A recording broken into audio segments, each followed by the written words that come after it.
आपल्या व्यावहारिक जीवनात समाजामध्ये सरासरी प्रत्येकाला एक पत्नी असते. कदाचित काही ठिकाणी 2-2 पत्नीसुद्धा असू शकतात.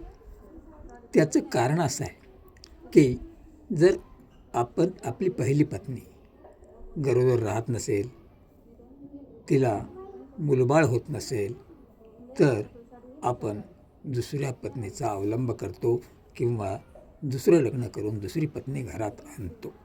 पण महाराष्ट्रामध्ये, तसं तर देशात, पण विशेष करून महाराष्ट्र राज्यामध्ये कमळाबाईने हद्द गाठली आहे. तिला विकास नावाचा मुलगा होण्यासाठी तिने एक पवार नावाचा नवरा केला, दुसरा शिंदे नवरा केला, तर तिसरा चव्हाण नवरा केला. प्रश्न असा आहे की हे 3 नवरे करूनही कमळाबाई काही गरोदर राहत नाही आणि तिला काही विकास नावाचा मुलगा होत नाही. म्हणून कमळाबाई दररोजचा एक करीत आहे. असे किती नवरे करणार कमळाबाई?